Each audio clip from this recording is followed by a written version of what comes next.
Alright, so what I've done is got some 1 1/4 outside diameter DOM tubing, and the DOM means drawn over mandrel. That's the important part of the outside tube. That means there's no internal weld seam, and that allows me to put a smaller piece inside there to slide in and out. So you can kind of see that's where it's going to be extended, that's where it's going to be retracted. And what I'm going to do is weld a shortened piece of that strap onto each one of those bars. I'm going to put a block inside here so that when I get the tubes where I want them, I can just screw them right to that block. And then on this side, I can just screw them right to the cross brace. And that will support the rear. On the front, you can see that the wood is pretty thin underneath the tubing, and there's going to be a pretty good amount of stress on that. So I'm going to put a piece of angle iron underneath there to reinforce it.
Got pretty good penetration on this side.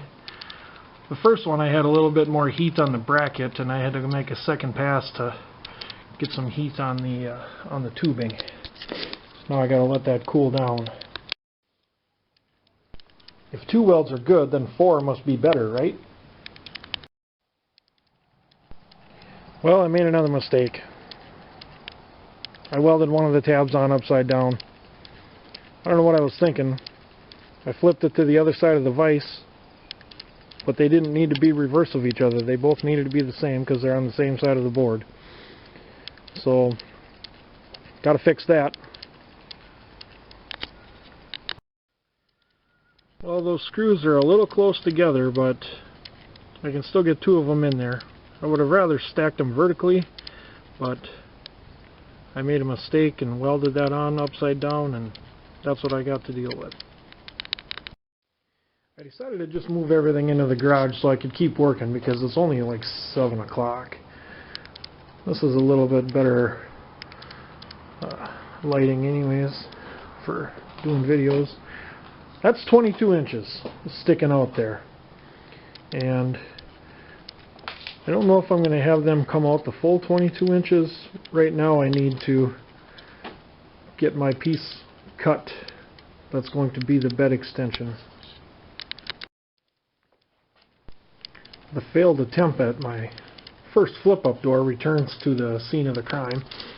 As you can see, I need to be able to build this table up a little bit higher than the 1.5 inch that I get out of a 2x2. And I just had an idea that if I'm going to go in the house and look online for a router bit that will let me do like the same radius as this pipe right here, so that I can cut a groove in the bottom of the 2x4 so that it sits nice on the tubing, and then I'll cut the flat side to height so that when I put my piece of poplar on there, it will not go anywhere. Alright, I started working on the refrigerator slide, and I needed to recess the slide down into the bottom rails just a little bit to get the clearance that I needed so that the lid won't hit the top.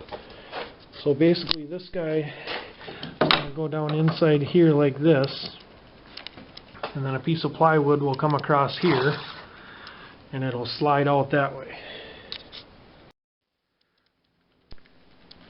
I cut the base for the slide out 18 inches wide by 22 inches long, which is appropriate for the 22 inches is appropriate for the fridge anyways. The 18 inches is actually a little bit wider than it needs to be, but that's how wide the slides are. So, alright, I have the slides recessed in.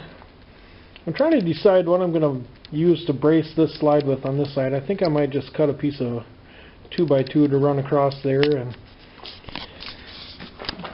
there's just a little bit of gap all the way across the bottom.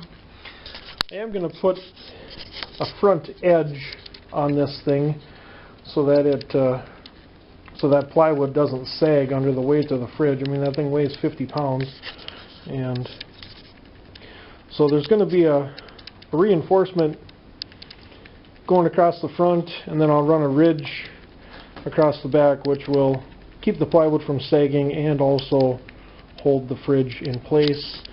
And I also have a little latch that I'm going to put right there so that it doesn't, you know, slide out and come open when I'm going down the road.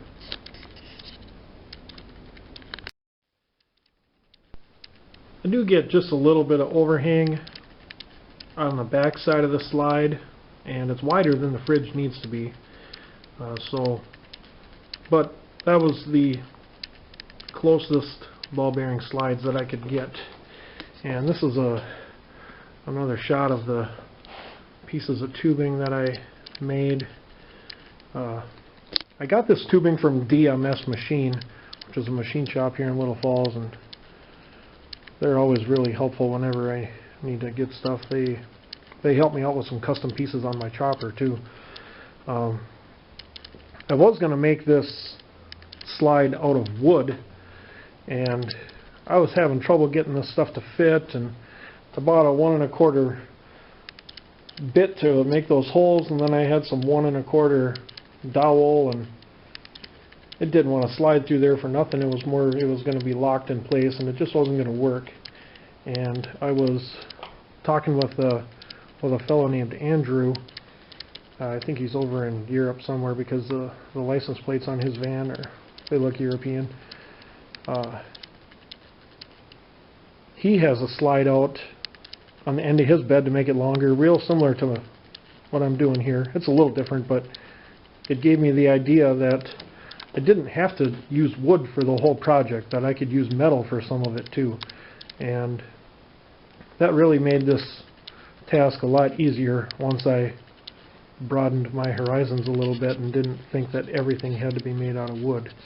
The metal slide really is going to work pretty good for me, so I want to thank Andrew for putting the video up of his van.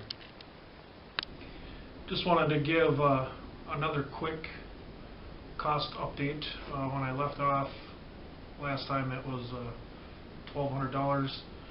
Those pieces of tubing cost me $18, and I bought another box of screws today, and I bought something else, I don't remember, but about $25 more, so we're at $12.25 total for the build of the van.